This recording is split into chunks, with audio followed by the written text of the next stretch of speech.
Okay students, നിങ്ങൾക്ക് ലഭിച്ചിട്ടുള്ള supplementary material എന്ത് ചെയ്യാം, ഈ വീഡിയോ പോസ്റ്റ് ചെയ്തതിനു ശേഷം നിങ്ങൾക്ക് ആ PDF ഒന്ന് വായിച്ചു നോക്കാവുന്നതാണ്. നിങ്ങൾക്ക് എന്താണ് കൂടുതൽ നമുക്ക് ഡിസ്കസ് ചെയ്യാൻ നമുക്ക് സമയമില്ല. നിങ്ങൾ എന്ത് ചെയ്യുക, ചില കാര്യങ്ങൾ ഒന്ന് ബൈ ഹാർട്ട് ചെയ്ത് വയ്ക്കുക. ഫോർ എക്സാമ്പിൾ, നമ്മൾ പറയാൻ പോകുന്നത് എന്താണ്, നമ്മൾ ഗാമ എന്നുള്ള ക്വാണ്ടിറ്റിയെ കുറിച്ചാണ് ചർച്ച ചെയ്യുന്നത്. ഗാമ എന്ന് വെച്ചാൽ എന്താണ് നിങ്ങൾക്കറിയാം, CP ഡിവൈഡഡ് ബൈ CV ആണ് ഗാമ.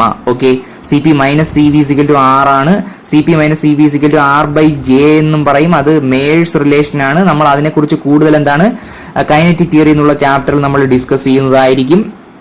ഓക്കെ, അപ്പോൾ നോക്കുക, നമുക്ക് വീഡിയോ കൂടുതൽ ഡിസ്കസ് ചെയ്യാം. അപ്പൊ നോക്കൂ, CP/CV ഒരു മോണോ അറ്റോമിക് ഗ്യാസിന്റെ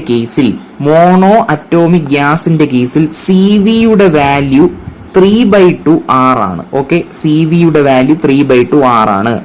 അതുപോലെ CP-യുടെ വാല്യൂ 5/2 R ആണ്. ഇത് കാണാതെ പഠിച്ചു വെക്കേണ്ടത് വളരെ വളരെ അത്യാവശ്യമാണ്. ഇപ്പോൾ തന്നെ നിങ്ങൾ എവിടെയെങ്കിലും എഴുതിയിട്ട് പഠിക്കുക. മോണോ അറ്റോമിക് ഗ്യാസിന്റെ കേസിൽ for example helium gas fill ചെയ്തിരിക്കുകയാണ്. നിങ്ങൾക്ക് വളരെ എളുപ്പത്തിൽ എന്താണ് ആ ചോദ്യത്തിന്റെ ഉത്തരത്തിലേക്ക് എത്തുന്ന ഒരു എന്താണ് സ്റ്റെപ്പായിട്ട് നമുക്ക് ഗാമയെ കണ്ടുപിടിക്കാൻ. നോക്കൂ, ഹീലിയം ഗ്യാസ് മോണോ അറ്റോമിക് ആണ്. അപ്പൊ ഗാമ നിങ്ങൾക്ക് തന്നിട്ടില്ലെങ്കിൽ നിങ്ങൾക്ക് എന്ത് എഴുതാം, CP/CV എന്ന് എഴുതിയിട്ട് ഗാമ കണ്ടുപിടിക്കാം. നോക്കൂ, ഇവിടെ നോക്കൂ, CV എത്രയാണ്, മോണോ അറ്റോമിക് ഗ്യാസിന്റെ കേസിൽ 3/2 R ആണ്. CP 5/2 R ആണ്. ഗാമ CP/CV ആണ്. അപ്പൊ എത്ര കിട്ടും, 5/3 എന്ന് കിട്ടും. അപ്പോ മോണോ അറ്റോമിക് ഗ്യാസിന്റെ കേസിൽ 5/3 ആണ്. ഓക്കെ, വളരെ പ്രധാനപ്പെട്ടതാണ്. ഇനി ഡയറ്റോമിക് ഗ്യാസിന്റെ കേസിൽ നോക്കൂ, CV = 5/2 R ഉം CP 7/2 R ഉമാണ്. അപ്പൊ നോക്കൂ, എത്രയാണ് ഗാമ 7/5 ആണ്. CP/CV ഗാമ 7/5 ആണ്. ഓക്കെ, വളരെ പ്രധാനപ്പെട്ടതാണ്. നോക്കൂ, അപ്പൊ നിങ്ങൾ എഴുതിയെടുക്കുക, ഈ രണ്ടെണ്ണം എഴുതിയെടുത്ത് ബൈ ഹാർട്ട് ചെയ്ത് വയ്ക്കുക. ഡയറ്റോമിക് ഗ്യാസിന്റെ കേസിൽ 7/5 ആണ്. മോണോറ്റോമിക് ഗ്യാസിന്റെ കേസിൽ എത്രയാണ്, അത് 5/3 ആണ്. ഓക്കെ, മോണോറ്റോമിക് ഗ്യാസിന്റെ കേസിൽ 5/3 ആണ്. ഡയറ്റോമിക് ഗ്യാസിന്റെ കേസിൽ 7/5 ആണ്. നമ്മൾ കൂടുതൽ ഇതിലേക്ക് വരുന്നത് പറയുന്നില്ല. ഓക്കെ, ഇനി ഒന്ന് രണ്ട് കാര്യങ്ങളും കൂടി ഉണ്ട്. അത് നമുക്ക് എന്ത് ചെയ്യാം, പ്രോബ്ലം ഡിസ്കസ് ചെയ്യുമ്പോൾ കൂടുതലായി പറയാവുന്ന. അതായത് CP എന്താണ്, CV എന്താണ്, അത് നിങ്ങൾക്ക് അറിയാവുന്നതാണ്. CP എന്ന് പറഞ്ഞാൽ specific heat capacity at constant പ്രഷറും CV എന്ന് പറഞ്ഞാൽ specific heat capacity at constant വോളിയവും. അത് നമുക്ക് ചില പ്രോബ്ലംസ് ഡിസ്കസ് ചെയ്യുമ്പോൾ കൂടുതലായി പറയാവുന്നതാണ്. അപ്പോൾ നോക്കൂ, സമയപരിമിതി ഉള്ളത് കൊണ്ടാണ് നമ്മൾ അത് പ്രത്യേക ഒരു വീഡിയോ ആയി ചെയ്യാത്തത്. അപ്പോൾ അത് നമുക്ക് പ്രോബ്ലംസ് ഡിസ്കസ് ചെയ്യുമ്പോൾ കൂടുതലായി പറയാവുന്നതാണ്. നിങ്ങൾ എന്ത് ചെയ്യുക, നിങ്ങൾക്ക് ലഭിച്ചിട്ടുള്ള PDF അതുപോലെ സപ്ലിമെന്ററി PDF വായിക്കുക. PDF എന്ന് പറഞ്ഞാൽ തെർമൽ പ്രോപ്പർട്ടീസുമായി ബന്ധപ്പെട്ടാണ് ലഭിച്ചിട്ടുള്ളത്. അപ്പൊ അതിനകത്ത് തെർമോഡൈനമിക്സ് എന്നുള്ള പോർഷൻ അത് വായിക്കുക. ഓക്കെ, ഇത്രയേ ഉള്ളൂ. അപ്പോൾ നമുക്കിനി അടുത്തത് ഏതൊക്കെ ക്വസ്റ്റ്യൻസ് ആണ് ഡിസ്കസ് ചെയ്യുന്നത് എന്നുള്ള ഒരു വീഡിയോ ആണ് ഇനി വരാൻ പോകുന്നത്. Okay, thank you. Okay students, chapter 11 thermodynamics എന്നുള്ള 11ാമത്തെ ചാപ്റ്ററിൽ നമ്മൾ ഡിസ്കസ് ചെയ്യുന്ന 25 ക്വസ്റ്റ്യൻസിന്റെ നമ്പറുകളാണ് ഈ പറയാൻ പോകുന്നത്. ഓക്കെ, 16, 19, 21, 22, 23, 26, 28, 29, 30, 33, 35, 37, 39, 41, 44, 45, 49, 50, 55, 56, 59, 63, 67, 68, 74 അങ്ങനെ 25 ക്വസ്റ്റ്യൻസ് നമ്മൾ ഡിസ്കസ് ചെയ്യും. നിങ്ങൾ എന്ത് ചെയ്യുക, ഈ ക്വസ്റ്റ്യൻസ് ആദ്യം ഒന്ന് വായിച്ചു നോക്കുക. അതിന് മുൻപ് നിങ്ങൾക്ക് ലഭിച്ചിട്ടുള്ള PDF ഒന്നുകൂടി തറവായി പഠിക്കുക. എന്താണ് സംശയങ്ങളില്ലാത്ത രീതിയിൽ പഠിക്കുക. ഓക്കെ, അപ്പോൾ സപ്ലിമെന്ററി PDF നമ്മൾ പറഞ്ഞ ബേസിക് പോയിന്റ്സ് നോക്കുക. പിന്നെ നമ്മൾ പറയാത്ത കാര്യങ്ങൾ ചിലത് ഉണ്ട്, അത് നമുക്ക് ക്വസ്റ്റ്യൻസ് ഡിസ്കസ് ചെയ്യുമ്പോൾ ഡീപ്പായി പറയാവുന്നതാണ്. Okay, thank you. Okay students, നമുക്ക് ക്വസ്റ്റ്യൻ ഡിസ്കഷനിലേക്ക് കടക്കാം. നിങ്ങളുടെ മെറ്റീരിയലിലെ 16ാമത്തെ ക്വസ്റ്റ്യൻ ആണ്, ഒരു തിയററ്റിക്കൽ ക്വസ്റ്റ്യൻ ആണ്. At what temperature the adiabatic change is equal to the isothermal change. Adiabatic ചേഞ്ചും ഐസോതെർമൽ ചേഞ്ചും ഈക്വൽ ആകുന്ന ടെമ്പറേച്ചർ ഏതാണ് എന്നതാണ് ഉത്തരം. നോക്കൂ, ഉത്തരം 0 കെൽവിൻ ആണ്. 0 കെൽവിൻ, ഓപ്ഷൻ ഡി. നോക്കൂ, 0 കെൽവിനെ നിങ്ങൾ വിളിക്കുന്ന പേരാണ് അബ്സല്യൂട്ട് സീറോ. അബ്സല്യൂട്ട് സീറോയുടെ പ്രത്യേകത എന്താണ്, ഒരു ഐഡിയൽ ഗ്യാസിന്റെ വോളിയം 0 ആയി അസ്യൂം ചെയ്യപ്പെടുന്നത് അബ്സല്യൂട്ട് സീറോ എന്നുള്ള ടെമ്പറേച്ചറിലാണ്. അതായത് അബ്സല്യൂട്ട് സീറോ എന്നുള്ള ടെമ്പറേച്ചറിൽ എല്ലാവിധ മോളിക്കുലർ മോഷനും എന്ത് ചെയ്യും, സ്റ്റോപ്പ് ചെയ്യും. അത് ഒരു ഐഡിയൽ ഗ്യാസിന്റെ വോളിയം 0 ആയി പരിഗണിക്കപ്പെടുന്നത് എവിടെയാണ്, അബ്സല്യൂട്ട് സീറോയിലാണ്. ആ അബ്സല്യൂട്ട് സീറോയിലാണ് ഐസോതെർമൽ ചേഞ്ചും അഡയബാറ്റിക് ചേഞ്ചും ഈക്വൽ ആകുന്നത്. ഓക്കെ, ഇനി നോക്കൂ, അടുത്തത് 19ാമത്തെ ക്വസ്റ്റ്യനിലേക്ക് കടക്കാം. നിങ്ങളുടെ മെറ്റീരിയലിലെ 19ാമത്തെ question. Okay, 1 mole of a gas isobarically heated by 40 Kelvin receives an amount of heat 1.162 kilojoule. The ratio of specific heat of the gas. അപ്പോൾ ക്വസ്റ്റ്യൻ എന്താണ്? 1 മോൾ ഗ്യാസ് ആണ്, അതിന് ഹീറ്റ് ചെയ്യുന്നു. എത്ര? ഐസോബാറിക്കലി ആണ് ഹീറ്റ് ചെയ്യുന്നത്. ഐസോബാറിക്കലി എന്ന് പറഞ്ഞാൽ എന്താണ്? കോൺസ്റ്റന്റ് പ്രഷറിലാണ് ഹീറ്റ് ചെയ്യപ്പെടുന്നത്. ഓക്കെ, എത്ര ടെമ്പറേച്ചർ ഡിഫറൻസ് ആണ് ഉണ്ടാകുന്നത്? ഹീറ്റഡ് ബൈ 40 കെൽവിൻ എന്നാണ്. അപ്പോൾ അതിന്റെ നിലവിലെ ടെമ്പറേച്ചറിൽ നിന്നും 40 കെൽവിൻ കൂടുതലുള്ള ഒരു ടെമ്പറേച്ചറിലേക്ക് ഹീറ്റ് ചെയ്ത് എത്തിക്കുന്നു. ഓക്കെ, നോക്കൂ, ആ സിസ്റ്റം റിസീവ് ചെയ്യുന്ന എമൗണ്ട് ഓഫ് ഹീറ്റ് പറഞ്ഞിട്ടുണ്ട്. എത്രയാണ്? 1.162 kilo joule. Okay, kilo joule. നോക്കൂ, the ratio of specific heats of the gas. നമ്മൾ കണ്ടുപിടിക്കേണ്ട എന്താണ്? Ratio of specific heats of the gas എന്ന് വെച്ചാൽ CP/CV. അതിനെ നിങ്ങൾ വിളിക്കുന്ന പേരാണ് എന്ത്? ഗാമ. ഓക്കെ, അപ്പൊ നോക്കിക്കേ, നോക്കൂ, CP എന്താണ് എന്നറിയണം. CP എന്താണ്? CP എന്ന് പറഞ്ഞാൽ specific heat of the gas at constant pressure ആണ്. സ്പെസിഫിക് ഹീറ്റ് എന്ന് പറഞ്ഞാൽ എന്താണ്? സ്പെസിഫിക് ഹീറ്റ് അതായത് ഒരു നിശ്ചിത എമൗണ്ട് സബ്സ്റ്റൻസിന്റെ എന്താണ് ഹീറ്റ് കപ്പാസിറ്റി എന്താണെന്ന് നിങ്ങൾക്ക് അറിയാം. എന്താണ്? ഒരു നിശ്ചിത മാസിന്റെ ടെമ്പറേച്ചർ എത്ര ഡിഗ്രി? 1 ഡിഗ്രി സെൽഷ്യസ് ഉയർത്തുവാൻ വേണ്ടി നമ്മൾ സപ്ലൈ ചെയ്യുന്ന ഹീറ്റിനെയാണ് ഹീറ്റ് കപ്പാസിറ്റി എന്ന് വിളിക്കുന്നത്. എന്നാൽ ഒരു യൂണിറ്റ് മാസ് സബ്സ്റ്റൻസിന്റെ എന്താണ് ടെമ്പറേച്ചർ 1 ഡിഗ്രി റൈസ് ചെയ്യിക്കാൻ അല്ലെങ്കിൽ 1 ഡിഗ്രി ലോവർ ചെയ്യിക്കാൻ അല്ലെങ്കിൽ റൈസ് ചെയ്യിക്കാൻ തന്നെ വിചാരിച്ചു 1 ഡിഗ്രി റൈസ് ചെയ്യിക്കാൻ നമ്മൾ സപ്ലൈ ചെയ്യുന്ന ഹീറ്റിനെയാണ് സ്പെസിഫിക് ഹീറ്റ് എന്ന് പറയുന്നത്. നോക്കൂ, എന്നാൽ മോളാർ സ്പെസിഫിക് ഹീറ്റ് എന്താണ്? പെർ മോൾ, അതായത് specific heat per mole, heat capacity per mole, അതിനെയാണ് മോളാർ സ്പെസിഫിക്. ഇവിടെ യഥാർത്ഥത്തിൽ മാസ് വന്നാൽ അത് സ്പെസിഫിക് ഹീറ്റും നമ്പർ ഓഫ് മോൾസ് വന്നാൽ മോളാർ സ്പെസിഫിക് ഹീറ്റ് ആണ്. നോക്കൂ, ഇത് കോൺസ്റ്റന്റ് പ്രഷറിലാണ് എന്ത് ചെയ്യുന്നത്? നിങ്ങൾ ടെമ്പറേച്ചർ ഉയർത്തുന്നത് അല്ലെങ്കിൽ ഹീറ്റ് സപ്ലൈ ചെയ്യുന്നത്. അപ്പോൾ എന്ത് കിട്ടും? Molar specific heat at constant pressure എന്ന് കിട്ടും. ഓക്കെ, അപ്പോൾ that is equal to 1/n × ΔQ/ΔT. Okay, at constant pressure. നോക്കൂ, ഇതിൽ നിന്നും ΔQ എങ്ങനെ എഴുതാം? ΔQ ഈസ് ഈക്വൽ ടു, നോക്കൂ, ബാക്കി എന്ത്? എന്നും ΔT ഇപ്പുറത്ത് പോകുന്നു, NC/ΔT. ഓക്കെ, ഇനി ΔQ എന്ന് പറഞ്ഞാൽ എന്താണ്? ഈ സിസ്റ്റം റിസീവ് ചെയ്യുന്ന എമൗണ്ട് ഓഫ് ഹീറ്റ് ആണ് അല്ലെങ്കിൽ നിങ്ങൾ സപ്ലൈ ചെയ്യുന്ന എമൗണ്ട് ഓഫ് ഹീറ്റ് ആണ്. അത് എത്രയെന്നാണ് പറഞ്ഞിട്ടുള്ളത് ക്വസ്റ്റ്യനിൽ? 1.162 കിലോ ജൂൾ ആണ്. അതിനെ ജൂൾ ആക്കുക. അപ്പൊ എന്ത് ചെയ്യും? 1000 കൊണ്ട് മൾട്ടിപ്ലൈ ചെയ്യുമ്പോൾ നിങ്ങൾക്ക് എങ്ങനെ കിട്ടും? 1.162 ജൂൾ എന്ന് കിട്ടും. ഓക്കെ, അതൊക്കെ സിമ്പിൾ ആണ്. എത്ര മോൾസ് ആണ്? നമ്പർ ഓഫ് മോൾസ് 1 ആണ്. 1 × CP × 40. ഓക്കെ, ഇതിന് ടെമ്പറേച്ചർ ഡിഫറൻസ് 40 കെൽവിൻ ആണ്. അപ്പൊ CP എങ്ങനെ കിട്ടി? 1162 ഡിവൈഡ് ബൈ 40 ഏകദേശം 29 joule per mole per kelvin എന്ന് കിട്ടുന്നു. ഓക്കെ, ഇനി നോക്കൂ, നിങ്ങളുടെ സപ്ലിമെന്ററി PDF-ൽ നിന്നും നിങ്ങൾ പഠിച്ചതാണ്. ഇപ്പൊ നോക്കൂ, ഈ 29 എന്നുള്ള ഈ ഒരു വാല്യൂ കിട്ടണമെങ്കിൽ നിങ്ങൾക്കറിയാം universal gas constant in terms of joule per mole per kelvin എത്രയാണ്? 8.314 ആണ്. അതിനെ 7/2 കൊണ്ട് മൾട്ടിപ്ലൈ ചെയ്താൽ നിങ്ങൾക്ക് ഏകദേശം 29 കിട്ടും. അതിനർത്ഥം എന്താണ്? ഈ ഗ്യാസിന്റെ CP എന്ന് പറഞ്ഞാൽ 7/2 ആണ് എന്ന് മനസ്സിലാക്കാം. ഇതൊക്കെ നിങ്ങൾ ആ ഇൻഡ്യൂഷനിൽ നിന്ന് കിട്ടുന്നതാണ്. ഓക്കെ, അതൊക്കെ ഒരുപാട് പ്രോബ്ലംസ് ചെയ്യുമ്പോൾ മനസ്സിലാവും. ഓക്കെ, അപ്പൊ നോക്കിക്കേ, അപ്പൊ 7/2 × 8.314 29 കിട്ടുമെങ്കിൽ നിങ്ങൾക്ക് മനസ്സിലാക്കാം ഈ ഗ്യാസിന്റെ CP എന്നത് 7/2 ആണ്. 7/2 CP ആണെങ്കിൽ ഇതൊരു ഡയറ്റോമിക് ഗ്യാസ് ആണ്. ഓക്കെ, അപ്പൊ ഡയറ്റോമിക് ഗ്യാസിന്റെ കേസിൽ ഗാമ എത്രയാണ്? ഇത് ഡയറ്റോമിക് ഗ്യാസ് ആണെന്ന് മനസ്സിലായത് ഇതിൽ നിന്നുമാണ്. ഓക്കെ, അപ്പൊ നോക്കൂ, ഗാമ ഇതിന്റെ റേഷ്യോ CP/CV എത്രയാണ്? ഒരു ഡയറ്റോമിക് ഗ്യാസിന്റെ കേസിൽ 7/5 ആണ്. നമ്മൾ ആൾറെഡി പഠിച്ചിട്ടുള്ളതാണ്, ഇനി ചെയ്തു നോക്കണമെന്നില്ല. ഓക്കെ, അപ്പൊ CP/CV എത്ര? 7/5 ആണ്. അപ്പൊ എത്രയാണ്? ഓപ്ഷൻ C ആണ്. നിങ്ങളുടെ 19ാമത്തെ ക്വസ്റ്റ്യന്റെ ആൻസർ ഓപ്ഷൻ C ആണ്. നമ്മൾ എത്ര ക്വസ്റ്റ്യൻസ് ആണ് ഡിസ്കസ് ചെയ്തത്? നമ്മൾ 16ാമത്തെ ക്വസ്റ്റ്യനും 19ാമത്തെ ക്വസ്റ്റ്യനുമാണ്. നിങ്ങളുടെ ആദ്യത്തെ 2 ക്വസ്റ്റ്യൻസ് ആണ് നമ്മൾ ഡിസ്കസ് ചെയ്തത്. വളരെ ഇമ്പോർട്ടന്റ് ക്വസ്റ്റ്യൻസ് ആണ്. Okay, thank you. Okay students, അടുത്തത് നിങ്ങളുടെ മെറ്റീരിയലിലെ 21 ക്വസ്റ്റ്യൻ നമ്പർ 21 ആണ് ഡിസ്കസ് ചെയ്യാൻ പോകുന്നത്. എന്താണ് ക്വസ്റ്റ്യൻ നമ്പർ 21 പറയുന്നത്?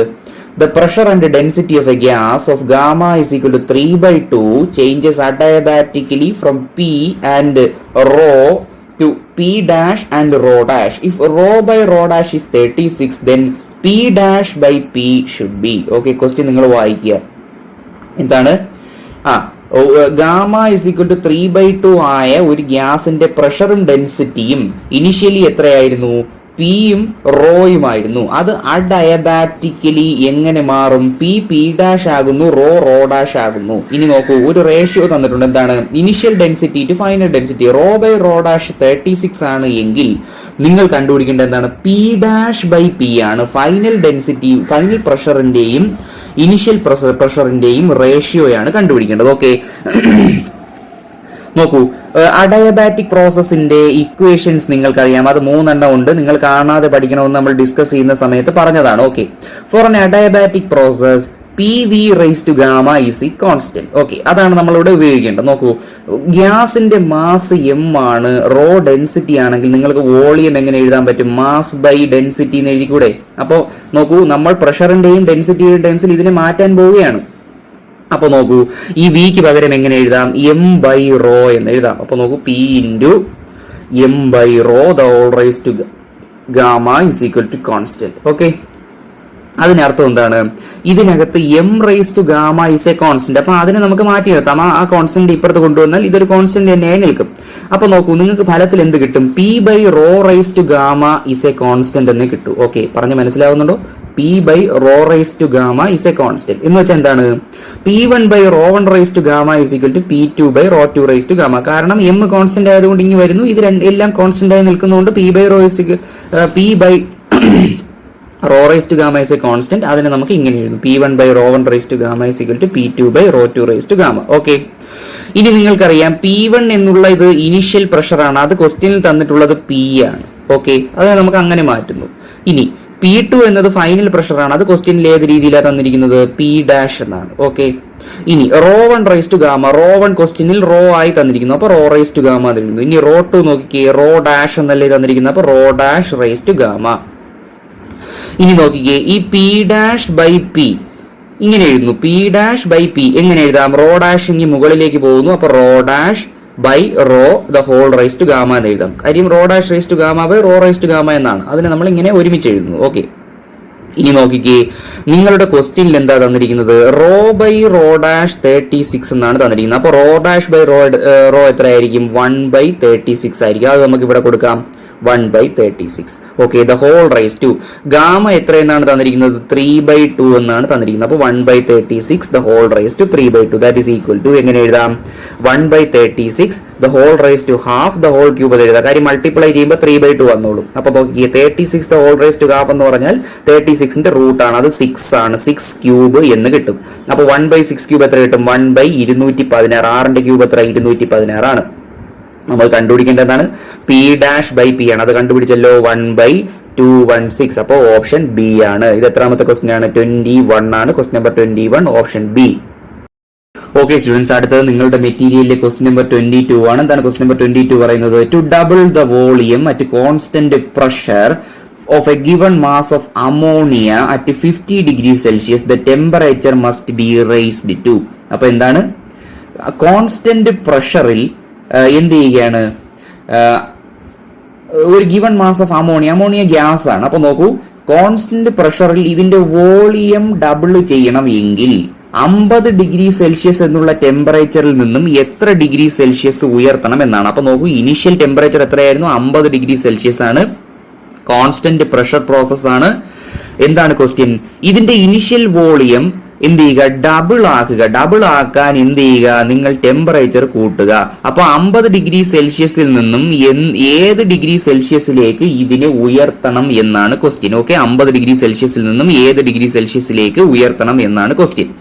നോക്കൂ, ഇതൊരു എന്താണ്? കോൺസ്റ്റന്റ് പ്രഷർ പ്രോസസ് ആണ് അല്ലെ? കോൺസ്റ്റന്റ് പ്രഷർ പ്രോസസ്സിൽ V/T ഈസ് എ കോൺസ്റ്റന്റ് എന്ന് നമ്മൾ ഡിസ്കസ് ചെയ്തതാണ്. അവിടെ എന്തുകൊണ്ടാണ് ഇങ്ങനെ വരുന്നതെന്ന് ഞാൻ കൂടുതൽ പറയുന്നില്ല. നമ്മൾ ആ ഡിസ്കഷൻ സെഷനിൽ ഇത് പറഞ്ഞതാണ്. PV = nRT യിൽ പ്രഷർ കോൺസ്റ്റന്റ് ആണ്, nR കോൺസ്റ്റന്റ് ആണ്. അപ്പൊ എന്താണ്? V/T ഈസ് എ കോൺസ്റ്റന്റ് എന്ന് വരും. കാര്യം എന്താണ്? ഒന്നുകൂടെ പറയാം. PV = nRT എന്നുള്ള ഐഡിയൽ ഗ്യാസ് ഇക്വേഷൻ നോക്കിക്കേ. ഇവിടുത്തെ കേസ് എന്താണ്? പ്രഷർ കോൺസ്റ്റന്റ് ആണ്, ഐസോബാറിക് പ്രോസസ് അല്ലേ? അപ്പൊ ഇത് കോൺസ്റ്റന്റ്. അപ്പൊ നോക്കൂ, നിങ്ങൾ ആ പ്രഷറിനെ ഇങ്ങ് താഴെ കൊണ്ടുവരുന്നു. അപ്പൊ nR/P × T. നോക്കൂ, n constant, R constant, P constant. എങ്കിൽ നിങ്ങൾക്ക് എങ്ങനെ എഴുതാം? ഡയറക്ട്ലി പ്രൊപ്പോർഷണൽ ടി എന്ന് എഴുതിക്കൂടെ. അപ്പൊ ഈ ടി ഇനി താഴെ കൊണ്ടുവന്നത് V by T is a constant എന്ന് എഴുതിക്കൂടെ. അതുകൊണ്ടാണ് ഇത് ഇങ്ങനെ എഴുതിക്കുന്നത്, കോൺസ്റ്റന്റ് പ്രഷർ പ്രോസസ്സിൽ. ഓക്കെ, അതിനർത്ഥം എന്താണ്? V1/T1 = V2/T2 എന്നല്ലേ? ആണ്. ഇനി നോക്കിക്കേ, നമ്മുടെ എയിം എന്താണ്, നമ്മുടെ ക്വസ്റ്റ്യൻ എന്താണ്? വോളിയം ഡബിൾ ചെയ്യുക. അതായത് V2 എന്ന ഈ ഫൈനൽ വോളിയം എന്നത് V1 എന്നുള്ള ഇനിഷ്യൽ വോളിയത്തിന്റെ ഡബിൾ ആണ്. അപ്പൊ V2 = എത്ര? 2V1.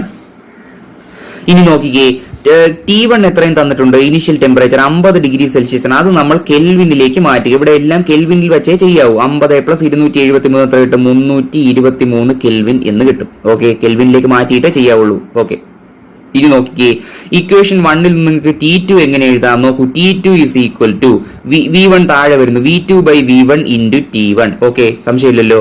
ഇനി നോക്കൂ, V2 എത്രയാണ്? 2V1 ആണ്. അപ്പൊ V1 ഉം V1 ക്യാൻസൽ ചെയ്ത് ഇവിടെ 2 വരുന്നു, ഇൻറ്റു എത്ര വരും? T1 initial temperature. അപ്പൊ എത്രയാണ്? 2 ഇൻറ്റു ഇനിഷ്യൽ ടെമ്പറേച്ചർ എത്രയായിരുന്നു? കെൽവിനിൽ 323 കെൽവിൻ ആയിരുന്നു. അപ്പൊ 2 × 323 = 646 കെൽവിൻ. അപ്പൊ T2 കെൽവിൻ സ്കെയിലിൽ കിട്ടി. പക്ഷെ നമ്മുടെ ഓപ്ഷൻ എന്താണ്? അത് ഡിഗ്രി സെൽഷ്യസ് സ്കെയിലിലാണ് കണ്ടുപിടിക്കേണ്ടത്. ക്വസ്റ്റിനിൽ പ്രത്യേകം പറഞ്ഞിട്ടുണ്ട്. അപ്പൊ നോക്കൂ, കെൽവിനെ ഡിഗ്രി സെൽഷ്യസ് ആക്കാൻ എന്ത് ചെയ്യണം? K2C വലുതിൽ നിന്ന് ചെറുതിലെ. അപ്പൊ എന്ത് ചെയ്യണം? 273 കുറയ്ക്കണം. അപ്പൊ T2 in degree Celsius = 646 - 273 373 degree Celsius എന്ന് കിട്ടുന്നു. ഓപ്ഷൻ ബി ആണ്. എത്രാമത്തെ ക്വസ്റ്റ്യൻ ആണ്? 22ാമത്തെ ക്വസ്റ്റ്യന്റെ ആൻസർ ഓപ്ഷൻ ബി ആണ്. ഓക്കെ സ്റ്റുഡൻസ്, അടുത്തത് നിങ്ങളുടെ മെറ്റീരിയലിലെ 23ാമത്തെ ക്വസ്റ്റ്യൻ ആണ്. 23ാമത്തെ ക്വസ്റ്റ്യൻ എന്താണ്? In a certain process 6000 joule of heat is furnished to a system. The system does 4000 joule of work. Internal energy of the system changes during the process. വളരെ എളുപ്പമാണ് question. First law of thermodynamics ആണ് ഉപയോഗിക്കേണ്ടത്. എന്താണ് first law of thermodynamics പറയുന്നത്? ആ question നമുക്ക് മനസ്സിലാക്കാം. എന്താണ്? നിങ്ങൾ ഒരു നിശ്ചിത എമൗണ്ട് ഓഫ് ഹീറ്റ് ഒരു സിസ്റ്റത്തിൽ കൊടുക്കുന്നു. ആ സിസ്റ്റം എന്ത് ചെയ്യുന്നു? ആ ഹീറ്റ് എന്തിനൊക്കെ ഉപയോഗിക്കുന്നു? ഫസ്റ്റ് ലോ ഓഫ് തെർമോഡൈനാമിക്സ് അനുസരിച്ച് ആ സിസ്റ്റം അത് ഇന്റേണൽ എനർജി റൈസ് ചെയ്യാൻ അല്ലെങ്കിൽ ചേഞ്ച് ചെയ്യാൻ ഉപയോഗിക്കുന്നു. അതുപോലെ work done against the surroundings അതിനും രണ്ട് രീതിക്കും ഉപയോഗിക്കുന്നു. ഓക്കെ, രണ്ട് രീതിയിലാണ് നിങ്ങൾ കൊടുക്കുന്ന ഹീറ്റിനെ സിസ്റ്റം ഉപയോഗിക്കുന്നത്. ഓക്കെ, അപ്പൊ നോക്കിക്കേ, അതെങ്ങനെ എഴുതാം? ഫസ്റ്റ് ലോ ഓഫ് തെർമോഡൈനാമിക്സ് അനുസരിച്ച് ΔQ = ΔU + ΔW. ഓക്കെ, അപ്പൊ ഇതിൽ നിന്ന് ΔU എങ്ങനെ കണ്ടുപിടിക്കാം? ΔQ - ΔW. ഇവിടെ തന്നിട്ടുണ്ട് എത്ര? 6000 ജൂൾ ഹീറ്റ് നിങ്ങൾ കൊടുക്കുന്നു. സിസ്റ്റം 4000 ജൂൾ വർക്ക് ചെയ്യാൻ ഉപയോഗിക്കുന്നു. അപ്പൊ ΔQ ഉം ΔUവിന്റെ വാല്യൂ അറിഞ്ഞൂടെ? അപ്പൊ ΔU കണ്ടുപിടിച്ചൂടെ? 6000 - 4000 എത്ര? 2000 ജൂൾ. വളരെ എളുപ്പമാണ്. ഉത്തരം എത്രയാണ്? ഉത്തരം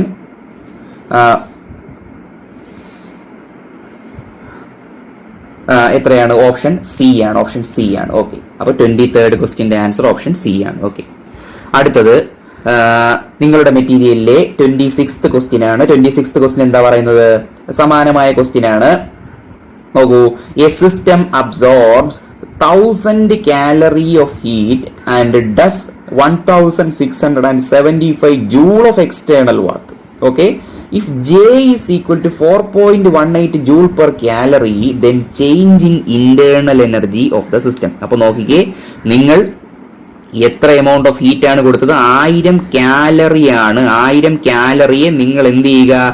ജൂളിലേക്ക് കൺവേർട്ട് ചെയ്യുക. അപ്പൊ നോക്കി, ഈ ജെ എന്ന് പറഞ്ഞാൽ എന്താണ്? മെക്കാനിക്കൽ ഇക്വലന്റ് ഓഫ് ഹീറ്റ് എന്നാണ് നമ്മൾ അതിനെ വിളിക്കുക. അതിനെ എന്താണ് നമ്മൾ മേഴ്സ് റിലേഷൻ എന്നുള്ള CP - CV = R/J എന്നുള്ള ഒരു റിലേഷനെ കുറിച്ച് നിങ്ങളോട് സംസാരിക്കാമെന്ന് പറഞ്ഞതാണ്. കൂടുതൽ നമ്മൾ ഡിസ്കസ് ചെയ്യുന്നത് കൈനറ്റിക് തിയറിയിലാണ് അത്. അപ്പൊ നോക്കി, അവിടെ J എന്ന് പറഞ്ഞാൽ എന്താണ്? മെക്കാനിക്കൽ ഇക്വലന്റ് ഓഫ് ഹീറ്റ് എന്നാണ്. അതായത് നിങ്ങൾ ഒരു നിശ്ചിത ഹീറ്റ് ഒരു സിസ്റ്റത്തിന് കൊടുക്കുന്നു. അപ്പോൾ എത്ര യൂണിറ്റ് ഹീറ്റ് കൊടുത്തോ നോക്കൂ, ആ അത്രയും യൂണിറ്റ് ഹീറ്റ് ഉപയോഗിച്ചുകൊണ്ട് സിസ്റ്റം എത്ര യൂണിറ്റ് വർക്ക് ചെയ്തു, ഓക്കെ, അതിന്റെ അളവിനെയാണ് നമ്മൾ mechanical equivalent of heat J എന്ന് പറയുന്നത്. അപ്പൊ കാലറിയും ജൂളും തമ്മിലുള്ള കൺവേർഷൻ തന്നെയാണ് ഉദ്ദേശിക്കുന്നത്. അപ്പൊ നോക്കിക്കേ, ΔQ = എത്രയാണ്? 1000 കാലറി. ഒരു കാലറി 4.18 ജൂൾ അല്ലേ? അങ്ങനെയല്ലേ ആ ക്വസ്റ്റിന് പറഞ്ഞിരിക്കുന്നത്? അങ്ങനെയാണ്. അത് നിങ്ങൾ പഠിച്ചു വെക്കുക കേട്ടോ. ഒരു കാലറി സമം 4.18 ജൂൾ. അപ്പൊ 1000 കാലറി എത്രയായിരിക്കും? 4180 ജൂൾ. ഓക്കെ, നിങ്ങൾക്കറിയാം ക്വസ്റ്റിന് തന്നിട്ടുണ്ട് ΔW, അതായത് സിസ്റ്റം എത്രയാണ് ഈ എക്സ്റ്റേണൽ വർക്ക് ചെയ്യുന്നത് എത്ര 1675 ജൂൾ ഓഫ് എനർജിക്ക് കറസ്പോണ്ടിങ് ആയ വർക്കാണ് ചെയ്യുന്നത്. അപ്പൊ നോക്കിക്കേ, മേൽപ്പറഞ്ഞ ക്വസ്റ്റ്യനിലെ പോലെ ഫസ്റ്റ് ലോ ഓഫ് തെർമോഡൈനാമിക്സ് ഉപയോഗിച്ചുകൊണ്ട് നിങ്ങൾക്ക് ഇങ്ങനെ എഴുതിക്കൂടെ, ഡെൽറ്റ യു അല്ലേ കണ്ടുപിടിക്കേണ്ടത്. Delta U is equal to delta Q minus delta W, that is equal to എത്ര 4180 മൈനസ് 1675. അപ്പോൾ കുറയ്ക്കുമ്പോൾ എന്ത് കിട്ടും? 2505 ജൂൾ എന്ന് കിട്ടും. 2505 ജൂളാണ്. എത്രയാണ് ഓപ്ഷൻ? ഓപ്ഷൻ ഡി ആണ്. നോക്കൂ, പ്ലസ് ആണ് കേട്ടോ. പ്ലസ് പോസിറ്റീവ് ആണ്. അവിടെ നെഗറ്റീവ് എന്നും ഓപ്ഷൻ ഉണ്ട്. ചിലപ്പോൾ നിങ്ങൾക്ക് എന്താണ് സിസ്റ്റം വർക്ക് ചെയ്യുന്ന ഇതാണ് പോസിറ്റീവ്, സിസ്റ്റത്തിലേക്ക് വർക്ക് ചെയ്യപ്പെടുന്ന രീതിയിൽ ചിലപ്പോൾ നിങ്ങൾക്ക് കിട്ടും, അത് നെഗറ്റീവ് ആണ്. അപ്പൊ നോക്കിക്കേ, അപ്പോൾ ഇന്റേണൽ എനർജി ചേഞ്ച് എത്രയാണ്? +2505 ജൂൾ. ഓപ്ഷൻ ഡി ആണ്. ഓപ്ഷൻ വളരെ ഇമ്പോർട്ടന്റ് ആണ്. First law of thermodynamics option D ആണ്. 26th ക്വസ്റ്റിന്റെ ആൻസർ ഓപ്ഷൻ ഡി ആണ്. അപ്പൊ നമ്മൾ എന്ത് first law of thermodynamics base ചെയ്ത നിങ്ങളുടെ മെറ്റീരിയലിലെ 2 ക്വസ്റ്റ്യൻസ് ആണ് ഈ ചെയ്തിരിക്കുന്നത്, 23 and 26. ഓക്കെ സ്റ്റുഡൻസ്, അടുത്തത് നിങ്ങളുടെ മെറ്റീരിയലിലെ ക്വസ്റ്റ്യൻ നമ്പർ 28 ആണ്. ക്വസ്റ്റ്യൻ നമ്പർ 28 പറയുന്നത് എന്താണ്? 1 kilogram of water at 100 degrees Celsius is converted to steam at 100 degrees Celsius at standard atmospheric pressure. Okay. If the volume changes from 10 raised to -3 meter cube to 1.67 meter cube, the work done is. അപ്പൊ നോക്കൂ, 1 kilogram വെള്ളം at 100 degree Celsius നിങ്ങൾ എന്ത് ചെയ്യുന്നു? Steam ആക്കി convert ചെയ്യുന്നു. അപ്പൊ എന്താണ് നോക്കൂ, 100 ഡിഗ്രി സെൽഷ്യസ് എന്നുള്ള ടെമ്പറേച്ചർ മാറുന്നില്ല, വെള്ളം സ്റ്റീമായി മാറുന്നു, അവസ്ഥ മാറുന്നു എന്നേ ഉള്ളൂ. നമ്മൾ കഴിഞ്ഞ ചാപ്റ്ററിൽ ഡിസ്കസ് ചെയ്തതാണ്. ഏത് പ്രഷറിലാണ്? സ്റ്റാൻഡേർഡ് അറ്റ്മോസ്ഫിയറിക് പ്രഷറിലാണ്. വോളിയം എത്ര ചേഞ്ച് ചെയ്യുന്നു? 10 raised to -3 മീറ്റർ ക്യൂബിൽ നിന്നും 1.63 മീറ്റർ ക്യൂബിലേക്ക് വോളിയം ചേഞ്ച് ചെയ്യുന്നെങ്കിൽ വർക്ക് ഡൺ ഈസ്. വർക്ക് ഡണിന്റെ ഫോർമുല നമ്മൾ ഒരുപാട് തവണ പറഞ്ഞത് എന്താണ്? P into pressure into change in volume ആണ് basic formula. Integral P D V ആണ് പറയുന്നത്. നമുക്ക് എന്താണ് സിമ്പിളായി അത് പി ഇൻറ്റു ഡെൽറ്റ വി എന്നാണ്. ഇപ്പോൾ നോക്കിയേ, പി എത്രയാണ് ഇവിടെ? സ്റ്റാൻഡേർഡ് അറ്റ്മോസ്ഫിയറിക് പ്രഷർ അല്ലേ, അത് 1.01 ഇൻറ്റു 10 raised to 5 പാസ്കൽ ആണ്. ഇൻറ്റു വോളിയം ചേഞ്ച് എത്ര? Final minus initial 1.67 minus 10 raised to -3 ചെയ്യുമ്പോൾ നിങ്ങൾക്ക് 169 കിലോ ജൂൾ എന്നാണ് കിട്ടുന്നത്. ഒരു സ്റ്റെപ്പ് സ്കിപ്പ് ചെയ്താണ് എഴുതിയിരിക്കുന്നത്. അതായത് ചെയ്യുമ്പോൾ നിങ്ങൾക്ക് ജൂളിലായിരിക്കും കിട്ടുക, അത് കിലോ ജൂൾ ആക്കുക. അപ്പൊ 169 നിങ്ങൾ ഒന്ന് ചെയ്ത് നോക്കിയാൽ മതി. 169 കിലോ ജൂൾ. ഓപ്ഷൻ സി ആണ്, മറക്കരുത്. ഓപ്ഷൻ സി ആണ്. നോക്കൂ, അടുത്തത് ക്വസ്റ്റ്യൻ നമ്പർ 29 ആണ്. വളരെ എളുപ്പമാണ് ക്വസ്റ്റ്യൻ നമ്പർ 29. നോക്കൂ, an ideal gas in a cylinder with a piston is compressed adiabatically to 1/3 of its original volume. During the process, 45 joule work is done on the gas by the agent. The heat supplied to the system is. അപ്പൊ നോക്കിക്കേ, adiabatic compression ആണ്. എത്രയാണ്? Volume V ആയിരുന്നുവെങ്കിൽ ഇപ്പോഴത്തെ volume V/3 ആണ്. ഈ പ്രോസസ്സിൽ എന്താണ്? 45 joule work എന്ത് ചെയ്തിരിക്കുന്നു? ഹീറ്റിലേക്ക് അല്ലെങ്കിൽ സിസ്റ്റത്തിലേക്ക് വർക്ക് ചെയ്യപ്പെട്ടിരിക്കുന്നു. അഡയബാറ്റിക്കലി ആണ്. The heat supplied to the system is. ഉത്തരം വളരെ ലളിതമാണ്. എത്ര? 0 ജൂൾ ആണ്. കാര്യം എന്താണ്? ഇത് അഡയബാറ്റിക് പ്രോസസ് ആണ്. അപ്പൊ എന്താണ്? ഡെൽറ്റ ക്യൂ 0 അല്ലേ? ഓക്കെ, അപ്പൊ നോക്കിക്കേ, ആൻസർ എത്രയാണ്? ആൻസർ സി ആണ്. No exchange of heat between the system and the surroundings എന്നാണ് അല്ലേ? ആ പ്രോസസിന്റെ എന്താണ്? ആ പ്രോസസ് അങ്ങനെയാണ്, അഡയബാറ്റിക് പ്രോസസ് അങ്ങനെയാണ്. അപ്പൊ നിങ്ങൾക്ക് എന്ത് എഴുതാം? നിങ്ങൾക്ക് വളരെ സിമ്പിൾ ആയി ഉത്തരം പെട്ടെന്ന് കിട്ടുന്നു. 0 ജൂൾ ആണ്. ഓപ്ഷൻ സി ആണ്. ഇനി നോക്കിക്കേ, ഇനി നമുക്ക് ക്വസ്റ്റ്യൻ നമ്പർ 30ലേക്ക് പോകാം. ക്വസ്റ്റ്യൻ നമ്പർ 30 എന്താണ്? ക്വസ്റ്റ്യൻ നമ്പർ 30 പറയുന്നത്, a certain perfect gas is found to obey PV raised to 3/2 is a constant during adiabatic process. If such a gas at initial temperature T is adiabatically compressed to half the initial volume, its final temperature will be. നിങ്ങളൊന്ന് വായിച്ചു നോക്കുക pose ചെയ്തിട്ട്. എന്താണ്? ഒരു perfect gas എന്ത് ചെയ്യുന്നു? PV raised to 3/2 is a constant എന്നുള്ള equation obey ചെയ്യുന്നു അഡയബാറ്റിക് പ്രോസസ്സിൽ.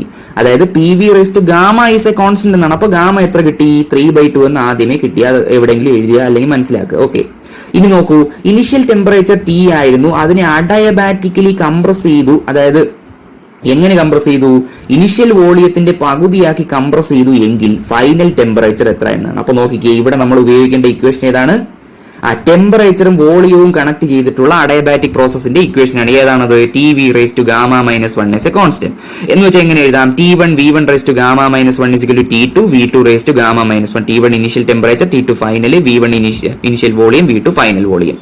ഇതിന് T2 എങ്ങനെ എഴുതാം? T2 is equal to T1, ഈ V2 താഴെ വരുന്നു, V1/V2 the whole raised to gamma minus 1 എന്ന് പറയുന്നു. ഇനി നോക്കിക്കേ, ക്വസ്റ്റ്യൻ പറയുന്നത് എന്താണ്? ഇനിഷ്യൽ ടെമ്പറേച്ചർ T ആയിരുന്നു, ഇനിഷ്യൽ വോളിയം വി ആയിരുന്നു. ഫൈനൽ വോളിയം എത്രയാണ്? ഇനിഷ്യൽ വോളിയത്തിന്റെ പകുതിയല്ലേ, അപ്പോൾ V/2 എന്ന് എഴുതാം. നമ്മൾ കണ്ടുപിടിക്കേണ്ടതാണ് ഫൈനൽ ടെമ്പറേച്ചർ T2 ആണ് കണ്ടുപിടിക്കേണ്ടത്. അപ്പോൾ ക്വസ്റ്റ്യനിലുള്ള നൊട്ടേഷനുകൾ നമ്മൾ ഇവിടെ പ്ലേസ് ചെയ്യുന്നു. അപ്പോൾ T2 = എത്ര? T1 പകരം T കൊടുക്കുന്നു, T ഇൻറ്റു നോക്കൂ, V1 പകരം എത്ര? V കൊടുക്കുന്നു, ഡിവൈഡഡ് ബൈ V2 പകരം എത്ര കൊടുക്കുന്നു? V/2 കൊടുക്കുന്നു. The whole raise to gamma എത്രയും നിങ്ങൾക്ക് അറിയാം, ഗാമ 3/2 അല്ലേ, അപ്പൊ 3/2 - 1. ഇതെന്ത് ചെയ്യും? ഇത് ക്യാൻസൽ ചെയ്ത് 2 ആയി മാറും. ദ ഹോൾ റൈസ് ടു നോക്കൂ, 3/2 - 1 എത്രയാണ്? 1/2 ആണ്. അപ്പോൾ 2^2 2^2 എന്ന് പറഞ്ഞാൽ √2 ആണ്. അപ്പോൾ √2 × T ഓപ്ഷൻ എ ആണ്. 30ാമത്തെ ക്വസ്റ്റിന്റെ ആൻസർ ഓപ്ഷൻ എ ആണ്. അപ്പോൾ നമ്മൾ ഈ വീഡിയോയിൽ ഡിസ്കസ് ചെയ്തത് ക്വസ്റ്റ്യൻ നമ്പേഴ്സ് 28, 29 ആൻഡ് 30.